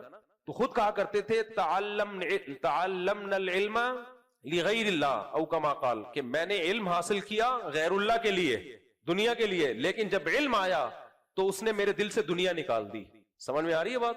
یعنی علم حاصل کیا تو بچپن میں لالچ تھی, پیسے ملتے تھے, لیکن جب علم آ گیا نا تو اس علم نے پیسوں کی لالچ بولو نکال دی. یعنی جب علم آ گیا نا ایک دفعہ تو اس نے تو دنیا کی محبت نکال دی. تو علم آئے گا تو پیسوں کی لالچ بچے سے خود ہی نکل جائے گی, لیکن آنے تو دو, کسی بھی طرح سے آ جائے بھائی, بھلے پیسوں کی لالچ دے کے آ جائے. بچے جنت کی لالچ میں کم آتے ہیں اور ٹافی کی لالچ میں زیادہ آتے ہیں. ان کو جنت سے سمجھاؤ گے ان کو سمجھ میں نہیں آئے گا. ان کو تو یہی ہے کہ تھوڑا بہت کچھ پیسے ویسے دے کے کسی بھی طریقے سے اچھے کام کی عادت ڈال دو ان کو. اب بہت زیادہ نہ دیا کرو, پھر گٹکے کھانا شروع کر دیتے ہیں وہ. آج ہمارے گارڈ نے, اللہ معاف فرمائے, اتنی بڑی پان کی پیک تھوکی ہے. ہمارے دوست ہے, وہ نیا فرش بنا ہوا تھا, اس کی چیٹیں وہاں تک گئی. میں نے اس کو بولا نہیں, میں نے کہا یار تو پان کھاتا ہے؟ کہتے استاد جی کبھی کبھار کھاتا ہوں. لیکن جتنی بڑی پیک تھی نا وہ کبھی کبھار والی لگ نہیں رہی. یار اچھا آدمی ہے لیکن پان کھاتا ہے یار. مجھے آپ سے پوچھنا تھا کہ میرا دل کبھی نماز میں لگتا ہے, یہ ہو گیا میرے بھائی. آئندہ یہ قیامت تک کسی سے نہیں پوچھے گا کہ نماز میں دل لگتا ہے. مفتی صاحب, آپ نے وزیر اعظم کی تعریف کی فلسطین پر بات کرنے پر, جبکہ انہوں نے 1967 کے مطابق تقسیم پر بات کی اور 2 ریاستی حل پیش کیا جس میں ریاست فلسطین کے ساتھ ناجائز ریاست اسرائیل کو تقسیم کرنا پڑ رہا ہے. جو وزیر اعظم نے بات کی ہے نا وہ فلسطینیوں کا مطالبہ ہے, سمجھ رہے ہو؟ تو مدعی سس گواہ چس بننے کی کوشش نہ کرو. اگر یہ اس طرح سے حل ہو جاتا ہے, ان پہ ظلم رک جائے گا اور ان کو بھی ایک آزاد ریاست مل جائے گی. تو یہ تو پہلے فیصلہ ہو چکا تھا. تو یہ some thing is better than nothing. ابھی جو حالات چل رہے ہیں, اچھا جو لوگ مشورے دے رہے ہوتے ہیں نا, ان کے بچوں پہ بھوک اور افلاس آئے, پھر ہم پوچھیں گے کہ اب آپ مشورہ دو, آپ کا کیا خیال ہے. وہ کہیں گے جس طرح سے جوڑ توڑ کر کے بھائی یہ ظلم ختم ہو, ہم راضی ہیں. تو دوسروں پہ جو گزر رہی ہے نا, ان کے حقائق کو, گراؤنڈ ریئلٹی کو سامنے رکھ کر فیصلہ کرو.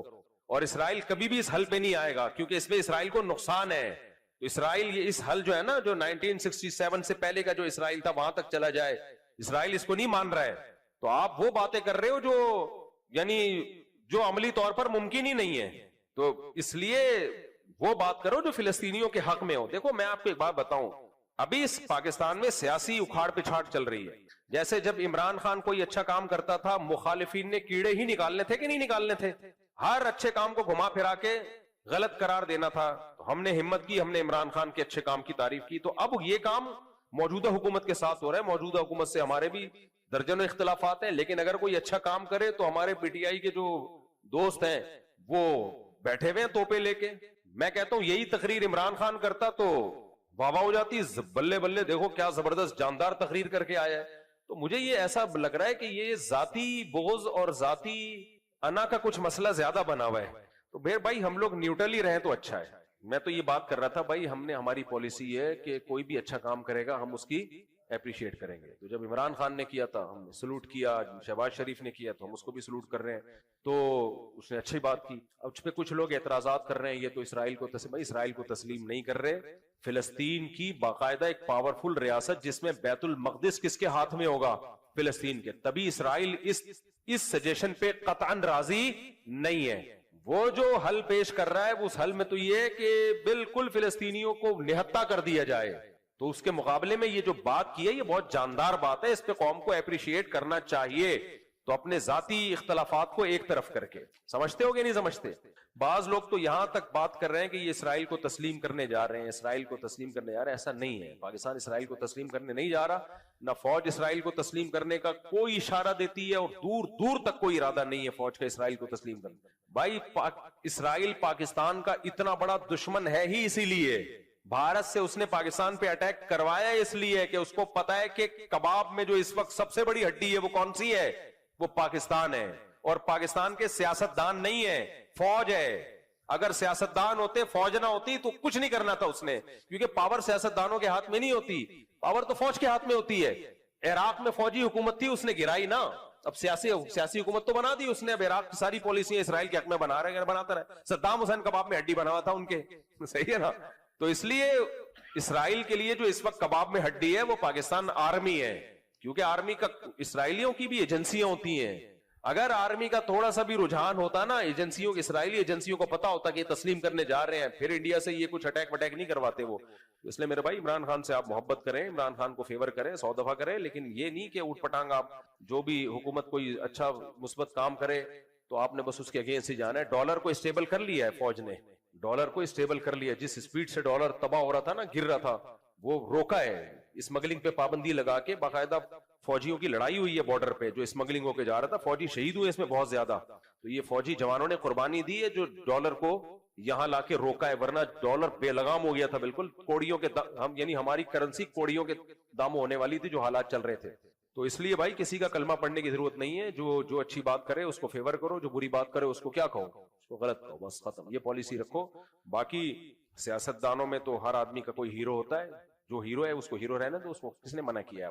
گورنمنٹ کی طرف سے کوئی پابندی تھوڑی ہے. میرے کتنے لوگ ہیں جو میرے بیان سنتے تھے, مجھے بار بار کہ آپ نے وزیر اعظم شہباز شریف کی اس مسئلے میں تعریف کر دی ہے تو آپ کا بیان سننا چھوڑ دیا ہم نے, آپ بھی 2 ٹکے کے آدمی نکلے. جب میں عمران خان کی تعریف کرتا تھا تو بہت سے لوگوں نے میرے بیان سننا چھوڑ دیا تھا کہ آپ تو خود یہودی ایجنٹ نکلے, اور اب میں نے میاں شہباز شریف نے جو اچھا کام کیا اس کی تعریف کر دی تو آپ بھی یہودی ایجنٹ نکلے. جو ادھر والے ہیں وہ بھی ہمیں یہودی اور بکاؤ, اور یہ والے بھی بکاؤ, تو 4 آپ جیسے چند لوگ رہ گئے ہیں. ہو سکتا ہے اگلے بیان میں آدھے گھر چلے جائیں.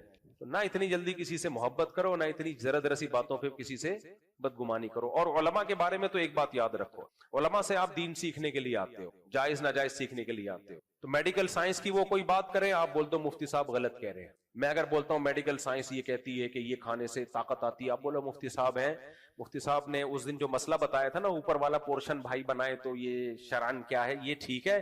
باقی مفتی صاحب نے جو بتایا کہ گوشت کھانے سے مسل بنتے ہیں, جم جانے سے یہ ہوتا ہے, یہ ڈاکٹروں کی فیلڈ ہے, مفتی صاحب سے اس میں غلطی ہوئی ہے. بول دو, کوئی ایسا مسئلہ نہیں. یہ نہیں بولو کہ مفتی صاحب کذاب, دجال, پھینکو, بکاؤ. مفتی صاحب نے جم والوں سے پیسے لیے ہوئے ہیں تاکہ جم کے فضائل سنائیں. مفتی صاحب اس دن کہہ رہے تھے کہ دیسی مرغی کھایا کرو, اصل میں ان کا دیسی مرغی کا بزنس ہے. یہ پھر زیادتی ہو جائے گی. تو اختلاف کر لو, 100 دفعہ کر لو, بھائی ہماری فیلڈ ہی نہیں ہے نا یہ میڈیکل سائنس. اگر بول دوں تو آپ بولو غلط بول دیا, ختم. ہمارے بھی بعض بزرگ ایسے ہیں جنہوں نے کوئی بات کی, ہمارے شیخ حضرت مفتی رشید احمد صاحب, میں ان سے بیعت تھا, اور ایسی عقیدت مجھے اب بھی ان سے ہے نا کہ آپ سوچ نہیں سکتے. لیکن وہ میڈیکل سائنس میں ڈاکٹروں کو کہتے تھے یہ الو بنانے کی مشینیں ہیں. اللہ معاف فرمائے. زندگی بھر حضرت نے ایلوپیتھک کوئی دوا نہیں کھائی ہے, زندگی بھر حکیمی دوائیں کھاتے تھے, ہومیوپیتھک اور حکیمی. ایلوپیتھک دوا کے کبھی قریب بھی نہیں پھٹکے وہ. لیکن ہماری رائے یہ ہے کہ یہ ان کی رائے یہ صحیح نہیں تھی, ان سے غلطی ہوئی ہے. اس میں ایلوپیتھک اتنا برا نہیں ہے جتنا ہم اس کو سمجھتے ہیں, بلکہ حکیموں میں فراڈ زیادہ ہے. اور حضرت کی ڈیتھ بھی شوگر سے ہوئی ہے, چیک اپ نہیں کرایا حضرت نے. انہوں نے فرمایا ڈاکٹر کے پاس جانا ہی نہیں ہے, میں گھر میں مروں گا, ہسپتال میں نہیں مروں گا. اور شوگر ہوئی, حضرت مانتے ہی نہیں تھے مجھے شوگر ہے, کیونکہ حکیم آ کے مٹھائیاں کھلا رہے تھے حضرت کو شوگر میں. ہمیں اچھی, میں نے مجھے حکیم کا نام بھی پتا ہے, برفیاں کھلا رہے تھے, حضرت مٹھائی نہیں کھاتے تھے. انہوں نے کہا میں علاج بالمثل کروں گا. علاج بالمثل کا مطلب شوگر ہے تو شوگر سے علاج کروں گا. حضرت مٹھائی نہیں کھا رہے, حضرت کو جلیبیاں کھلا رہے وہ حکیم. تو بھائی بزرگ اپنی جگہ تھے, لیکن ہمارا خیال تھا کہ حضرت کو نہیں تھا, وہ تھے. حضرت کو میڈیکل سائنس پڑھی تھی, حضرت نے ڈاکٹری کتابیں بھی پڑھی تھی, ہومیوپیتھی بھی پڑھی تھی, لیکن کتابیں پڑھنا اور چیز ہوتی ہے, باقاعدہ ڈاکٹر بننا الگ بات. لیکن میں بدگمان نہیں ہوا شیخ و مرشد سے, اب یہ تو جھوٹ بول رہے ہیں معاذ اللہ. نہیں بھائی, وہ انسان ہے یار. جب ہمارے سامنے صحیح مسلم کی ایک حدیث آ گئی کہ پیغمبر صلی اللہ علیہ وسلم نے صحابہ سے کہا کہ نر کھجوروں کو مادہ کھجوروں کے نر کھجوروں کا بھور نہ ملاؤ. صحابہ نے نہیں ملایا, پیداوار کم ہو گئی, کھجوروں کی پیداوار کیا ہو گئی, کم. تو صحابہ نے کہا یا رسول اللہ, ہم نے آپ کے مشورے پر عمل کیا, کھجوروں کے بھور, جو نر کھجوروں کا بھور ہم ڈالتے تھے وہ نہیں ڈالا تو پیداوار کم ہوئی. تو آپ نے فرمایا میں تمہاری طرح کا انسان ہوں, میں جب دنیا کے بارے میں تمہیں کوئی حکم دوں تو تم دنیا مجھ سے زیادہ جانتے ہو, جب دین کا حکم دوں تو اس کو فالو کرنا ہے. تو جب پیغمبر صلی اللہ علیہ وسلم نے یہ بتا دیا کہ بھائی دنیا کی چیزوں کو بتانے میں بشر ہوں تو مجھ سے خطا ہو سکتی ہے, تو مفتی اور عالم کون ہوتا ہے جس سے خطا نہیں ہو سکتی؟ اس لیے میں جو آپ لوگ کو ٹوٹکے طبی بتا رہا ہوتا ہوں, لیمن ڈالو اور اس میں, اس دن آیا نا میں نے کہ اس میں شہد ملاؤ اور اس میں لیمو نچوڑو اور لیمو کو پانی کے اندر آدھا گھنٹہ ڈال کے رکھو, اور اپنے خرچے پہ, گرمی ہے تو ٹھنڈا ٹھنڈا, سردیاں ہیں تو نارمل پی جاؤ, تو ایسا خاندانی صحت ہو جائے گی. تو یہ ٹوٹکا ہے, ہو سکتا ہے کوئی پی کے انتقال کر جائے سمجھ رہے ہو, یا اس کو ایسیڈیٹی ہو, تیزاب ہو, پتہ چلا وہ السر اس کا کینسر میں تبدیل ہو گیا, کیونکہ لیمن تو السر میں نقصان دیتا ہے. تو ایسے موقع پہ یہ نہیں بولو مفتی صاحب قاتل ہے, جھوٹا ہے, اس کے کسی درس قرآن کی کوئی حیثیت نہیں ہے. دنیا یہی بولے گی بھائی مفتی صاحب نے ایک اپنے تجربہ بتا دیا, آپ ڈاکٹر سے پوچھ لیتے, حکیم سے پوچھ لیتے, اگر وہ بتا دیتا کر لیتے, نہیں کرتا نہیں کرتے, تو مفتی صاحب کوئی حکیم تھوڑی ہے. یہی بیلنس بات یہی ہوتی ہے نا, عمل کرنا ہے کر لو, نہیں کرنا ہے نہیں کرو. تو اسی طرح سیاست میں بھی جب میں کوئی بات کر رہا ہوں تو اس میں سیاسی بات ہے بھائی, اس میں ایک رائے ہے, آپ مان لیں مان لو, نہیں ماننا تو اس کا درس قرآن یا فتوے کے غلط ہونے سے تعلق تھوڑی ہے. ایک صاحب نے حضرت مفتی تقی صاحب کے بارے میں کہا کہ انہوں نے سندھ کے گورنر کی تعریف کی ہے. حضرت مفتی تقی صاحب نے گورنر سندھ کامران ٹیسوری کے بارے میں کہہ دیا کہ حضرت عمر کی سنت کو زندہ کیا ہے نا, وہ راتوں کو جاگتا ہے. اب ہو سکتا ہے دن میں سارا دن سوتا رہتا ہو, ہے وہ قابل احترام, مجھے میری بڑی ریسپیکٹ کرتے ہیں, اس لیے میں اس کے نام عزت سے لوں گا. مجھے جو آدمی عزت دے تو مجھے نہیں اچھا لگتا میں اس کی توہین کروں. تو کامران ٹیسوری سے جب بھی ہماری ملاقات ہوئی بڑی رسپیکٹ دی. اب اچھے ہیں برے ہیں یہ ایک الگ بحث ہے, ماضی کیا تھا اللہ عالم, لیکن کام اس نے کراچی کے لیے بہت کیے, اس کا میں گواہ ہوں. کام واقعی اس نے کراچی کے لیے بہت کیے کامران ٹیسوری نے, اس کا میں چشمدید گواہ ہوں. تو اب مفتی تقی عثمانی صاحب نے کہہ دیا کہ یہ حضرت عمر کی سنت زندہ کی ہے, تو اتنے لوگوں کے میرے پاس میسج آئے, مفتی تقی صاحب تو ایسے. میں نے کہا یار اتنے بڑے عالم نے ایک اسٹیٹمنٹ کہی ہے, ساری زندگی کی عقیدت ایک جملے میں اڑا دی آپ نے. کوئی کہہ رہا ہے بکے ہوئے ہیں, کوئی کہہ رہا ہے حکومتی وہ ہے, کوئی کیا کہہ رہے ہیں. یہ تو ہماری قوم کا مینٹیلٹی ہے.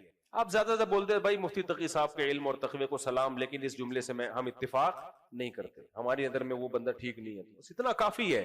کیا یار بیچاروں کو اب بھی کمنٹس آ رہے ہوتے ہیں مفتی تقی صاحب کی تصویروں کے نیچے, وہی بندہ ہے جس نے حکومت وقت کی تعریف کی ہے. مجھے تو بھائی دیکھو, من عادى لي وليا فقد آذنته بالحرب, حدیث میں آتا ہے کہ اللہ کہتا ہے جو میرے کسی ولی سے دشمنی کرتا ہے میرا اس کے خلاف اعلان جنگ ہے, میرا اس کے خلاف اعلان جنگ ہے. تو اس لیے یہ جو الفاظ زبان سے نکل رہے ہیں نا اللہ والوں کے خلاف, علماء صلح کے خلاف, یہ آپ کی نظر میں بہت ہلکے ہوتے ہیں, اللہ کی نظر میں ہلکے نہیں ہوتے, بہت بھاری ہوتے ہیں. تو ہماری رائے سے بھی کوئی اختلاف کر لو, کوئی مسئلہ نہیں. ہم تو شرعی مسائل ہم سے پوچھو. اگر ہم سیاسی بات کرتے ہیں تو میں نے شہباز شریف کی تعریف کر دی کہ اچھا کام کیا ہے, آپ بول دیتے نہیں اچھا کام کیا, ختم ہو گئی بات. تو یہ جو پاکستان نے بہت زبردست فلسطینی موقف کی تائید کی ہے یونائٹڈ نیشن میں, اس پہ حکومت کو اپریشیٹ کرنا چاہیے.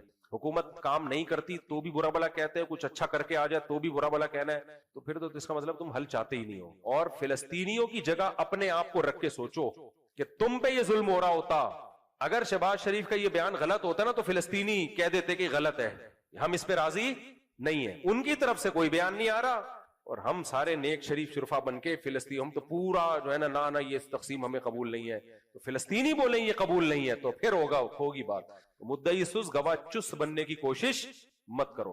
یہ بالکل ایسے ہی ہے, ایران سے ہمارے 100 اختلافات ہیں لیکن ایران نے فلسطینیوں کی مدد کی ہے. اب ہمارے یہاں بہت سے لوگ ایران دشمنی میں کہتے ہیں نہیں یہ نورا کشتی ہے, ایران فلسطینیوں کی مدد نہیں کر رہا, یہ نورا کشتی ہے. ہمارے بہت سے لوگ یہ بات, میں کہتا تھا یہ بات فلسطینیوں کی زبان سے نکلوا دو. فلسطینی کہیں کہ یہ ایران 2 نمبری کر رہا ہے, فلسطینی کہیں کہ ایران میں جو ہمارے لیڈر کو شہید کیا گیا ہے ایران نے مروایا ہے, وہ تو نہیں کہہ رہے اور آپ کہہ رہے ہو. اس کا مطلب ایران سے جو آپ کی ذاتی دشمنی ہے اس کو آپ کسی اور طریقے سے نکال رہے ہو. تو ایران کوئی شریف شرفا ملک نہیں ہے, میں کوئی ایران کی تعریفیں نہیں کر رہا, بہت سے جرم ایران کے کندھے پہ بھی ہیں, لیکن جتنے ہیں اتنے ڈالے جائیں, جو نہیں ہے وہ نہیں. ایران نے فلسطینیوں کی بے تحاشا مدد کی ہے اور اس مدد کے صلے میں ایران کو قربانی دینی پڑی ہے, بھگتنا پڑا ہے. ایران میں میزائل آ کے گرے ہیں, ان کا آرمی کا آفیسر شہید ہوا ہے, تو یہ ساری قربانیاں فلسطینیوں کی مدد کی وجہ سے دی ہے ایران نے, تو اس میں ایران کو اپریشیٹ کرنا بنتا ہے. تو فلسطینی کہہ رہے ہیں کہ ہماری مدد کر رہا ہے اور وہ کہہ رہے کہ ہم بہت کچھ کر رہا ہے, بھی ہر بات یعنی ایسے بتانے کی نہیں ہوتی, تو اس کی سزا بھی ملی ہے ایران کو, واٹ لگا دی ہے ایران کی. لیکن ہمارے یہاں لوگ کہہ رہے ہیں ہمیں نورا کشتی ہے, خود ہی مروایا ہے, پہلے فلسطینیوں کے لیڈر کو بلایا اور خود ہی مروا دیا, خود ہی ہیلی کاپٹر گرا دیا, خود ہی یہ کر دیا. بند کمرے میں بیٹھے ہوئے ہیں, منہ میں پان ہے اور تبصرے ایسے کر رہے ہوتے ہیں جیسے پتہ نہیں ان سے بڑا فنٹر اس کائنات میں کوئی پیدا ہوا نہیں. ان کی سورس آف نالج کیا ہے؟ کوئی سورس آف نالج نہیں ہے. تم کس سے ملے ہو یار؟ تم جا کے کسی فلسطینی سے ملے ہو تم جو تمہیں بتا رہا ہو کہ, تو فلسطینی جو ہمارے وزیر اعظم نے جو بات کی ہے فلسطینیوں کا, اس کے خلاف کوئی بیان نہیں آیا, لیکن اسرائیل اس کو کسی قیمت پہ تسلیم نہیں کر رہا ہے کیونکہ اس اسرائیل کو پتا ہے میرا اس میں نقصان ہے. تو اس لیے یہ اچھا اقدام کیا ہمارے وزیر اعظم کی طرف سے, اچھا اقدام ہوا ہے. باقی جو بھی یہ کہا کرے نا نہیں یہ تو غلط تقسیم ہو رہی ہے, تو ان سے کہو ٹھیک ہے, تمہارے بچوں پہ جب یہ ظلم ہونا اور بھوکے شہید ہو رہے ہوں اور یہ قحط زدہ حالت میں وہ مبتلا ہوں, پھر تم کہنا کہ نہیں ہمیں وہ یعنی اتنا ایریا چاہیے جو عملی طور پر جس کا امکان ہی نہیں ہے. جن کے بچے شہید ہو رہے ہوتے ہیں, جو بھوک سے تڑپ تڑپ کے جانے دے رہے ہیں, ان کی زندگیوں کو سامنے رکھ کر آپ فیصلہ کریں. یہ ایک ایسا ہے کہ ایک جگہ ایک صاحب جو تھے نا, ایک لڑکا تھا, نکاح کرنا چاہتا تھا, تو لڑکے کے بھائی نے لڑکی والوں کے سامنے وہ شرطیں بیان کی کہ چھوٹے بھائی کو یقین ہو گیا کہ یہ لڑکی والے یہ شرطیں مانیں گے نہیں. اب وہ کہہ رہے کہ یار اس سے تو میرا رشتہ ہی ختم ہو جائے گا. بڑا بھائی کہہ رہے نہیں, میں تجھے مروانا نہیں چاہتا, میں چاہتا ہوں ابھی سے یہ شرطیں لکھوا لوں تاکہ بعد میں تو سکون کی زندگی گزارے. چھوٹا کہہ رہا ہے سکون گیا تیل لینے مجھے یہ لوگ ان شرطیں مانیں گے ہی نہیں, میرے تو یہاں شادی نہیں ہوگی. تو یہ بعض دفعہ ایسا ہوتا ہے, وہ کوئی خیر خواہ بن رہا ہوتا ہے, آپ کو کہہ رہا ہوتا ہے کہ بھائی یہ بہت یعنی اس میں یہ ہے, تو اس کو پتا ہوتا ہے بھائی یہ عمل ہی نہیں ہوگا اس کے اوپر, تو یہ میرے ہاتھ سے یہ جو پیکج ہے نا یہ نکل جائے گا. تو اگر یہ حل ہو جاتا ہے تو فلسطینی سکون میں آ جائیں گے. بیت المقدس کس کے ہاتھ میں چلا جائے گا؟ مسلمانوں کے پاس ہوگا. اصل تو بیت المقدس ہے, وہ لینا ہے ہر قیمت پہ. اس لیے میرا خیال ہے کہ شہباز شریف نے اچھی تقریر کی ہے, تو وہ آپ اختلاف کرو 100 دفعہ, لیکن کام خاندانی ہو گیا ہے. الٹرا ساؤنڈ پتہ چلا کہ بھائی 2 مہینے کا حمل ہے اور بچہ بالکل معذور ہے اور دل کے بال بھی بند ہوئے ہیں, اور ہاں تو جان کا خطرہ ہے. ماں کی بھی تو ضائع کروا سکتے ہیں, 2 ماہ کا حمل ایسی شدید مجبوری میں ضائع کروا سکتے ہیں. 22 ماہ کا تو عاقل بالغ ہو گیا, بڑا ہو گیا اس کا مطلب ہے. اچھا 22 ہفتے 5.5 ماہ کا ہے, پھر ضائع نہیں ہو سکتا حمل. اگر یہ غالب گمان ہے کہ بچہ پیدائش سے پہلے مر جائے گا ماں کے پیٹ میں, زندہ پیدا نہیں ہوگا, ڈاکٹر کہتے ہیں کہ یہ ماں کے پیٹ میں کچھ وقت کے بعد جا کے مرے گا یہ, لیکن اس وقت پھر ماں کی زندگی خطرے میں ہوگی, تو پھر ضائع کروا سکتے ہیں. لیکن اگر زندہ پیدا ہونے کی امید ہے تو پھر اس کے پیدا ہونے کا انتظار ہر صورت میں کیا جائے گا, خود سے نہیں مار سکتے. دیکھو کوئی بھی مرنے والا ہو نا تو آپ کو اجازت نہیں اٹھا کر کے گولی مار دو آپ اس کو, ٹھیک ہے نا. مفتی صاحب میری وائف عالمہ ہے, ویسا تیرا خیر نہیں ہے, اور مجھ سے انتہائی بدتمیزی کرتی ہے, بات پہ چیزیں اٹھا کے مارتی ہے, ماشاء اللہ. حدیث بتاتا ہوں تو کہتی ہے کہ وہ بولتی ہے کہ حدیث اپنے پاس رکھو. استغفر اللہ, یہ تو کفریہ جملہ ہے بھائی, اس طرح حدیث کا مذاق اڑانا. دیکھو علم الگ چیز ہے, اخلاق اور تربیت الگ چیز ہے. پورا میرا جمعے کا بیان اسی موضوع پر ہوتا ہے. لوگ کہتے ہیں ہمیں ڈاکٹر لڑکی چاہیے, ہمیں عالمہ چاہیے. بھائی ڈاکٹر بھی اچھی ہے, عالمہ بھی اچھی ہے, لیکن پہلے یہ دیکھو گھریلو ہے یا نہیں ہے, اس کی تربیت ہے یا نہیں ہے.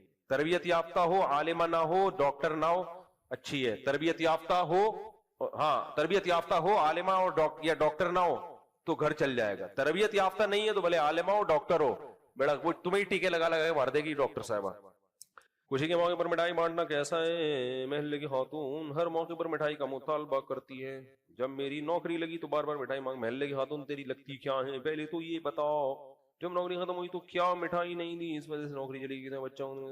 محلے کی خاتون ان سے مٹھائی کا مطالبہ کر رہی ہیں, مجھ سے کیوں نہیں کر رہی, آپ سے کیوں نہیں کر رہی, جمشید سے کیوں نہیں کر رہی, آپ سے کیوں کر رہی ہیں. تو محلے کی خواتین سے اتنا فری ہونے کی آپ کو ضرورت نہیں. اگر شادی شدہ ہو تو اپنی بیوی کو بتاؤ کہ وہ محلے کی خاتون مجھ سے مٹھائی کا مطالبہ کرتی ہیں, تو آپ کی بیوی اس کو مٹھائی کھلائے گی, مٹھائی کے اندر زہر رکھے. آپ نے ایک جواب میں کہا تھا کہ ایک شخص کے 3 بیٹے اور تینوں باہر چلے گئے, آپ کو اولادوں کو نصیحت کرنی چاہیے. آپ نے ان کے والد کو ہی نصیحت کر دی کہ 3-4 بچے ہوں گے تو یہ ہوگا. ویڈیو کے کمنٹس میں اچھے خاصے لوگوں کا اعتراض تھا کہ اگر اولادوں کے دل میں ماں باپ کے لیے احساس ہو, پتہ نہیں کیا لکھا ہوا ہے, ہو تو 10 بیٹے بھی ہوں تو وہ بھی باہر چلے جائیں گے. الٹا ماں باپ کو ہی کہیں گے کہ آپ کون پیدا کریں گے. دیکھو میں نے بیان میں کہا تھا کہ 2-3 بچے ہوں گے تو باہر جائیں گے, تو جو ہے وہ پھر تو یہی ہوگا, بڑھاپا اکیلے میں گزرے گا. تو اس پہ لوگوں کے یہ بتا رہے ہیں, کمنٹس آئے ہوئے تھے کہ آپ بچوں کو سمجھاؤ نا کہ ماں باپ کی کیئر کریں, ماں باپ کے ساتھ رہیں. تو 2-3 کیا 10 بچے بھی ہوں گے, اگر ماں باپ کا خیال نہیں کر رہے تو سارے باہر چلے جائیں گے. شاید میں نے بیان کرنے میں سمجھا نہیں پایا ہوں گا. میرا مقصد ہے کہ بعض کو تو باہر بھی جانا پڑتا ہے, کمانا بھی تو انسان کی ضرورت ہے نا. سب کو یہاں روزگار نہیں ملتا. زیادہ بچے ہوں گے, کچھ باہر چلے گئے, کچھ یہاں رہ گئے. میں جاتا ہوں KPK میں, گاؤں دیہاتوں میں 8-8 10-10 15-15 بچے ہوتے ہیں, 2 ملیشیا میں, 2 ترکی میں, 1 امریکہ میں اور 5 یہاں پر, سمجھ رہے ہیں. پھر وہ آتے ہیں تو یہ 4-5 وہاں چلے جاتے ہیں. 1 سال کے لیے تبلیغ میں بھی گیا ہوا ہوتا ہے. تو سارے شعبے چل رہے ہوتے ہیں, ماں باپ بھی تنہائی میں نہیں ہوتے. 1 آدھ بچہ ہے تو وہ ماں باپ کو سنبھالے گا, تو کمائے گا کون؟ کمائے گا تو یہاں ہر ایک کو روزگار نہیں ملتا, بعض کو باہر جانا پڑتا ہے تو یہ تنہا ہو جاتے ہیں. اس لیے 1-2 بچے جہاں ہوں گے تو یہ مسائل وہاں کھڑے ہوں گے. اس لیے بچے ہول سیل کے حساب سے ہونے چاہیے. اس سلسلے میں یہ بات میں نے کی.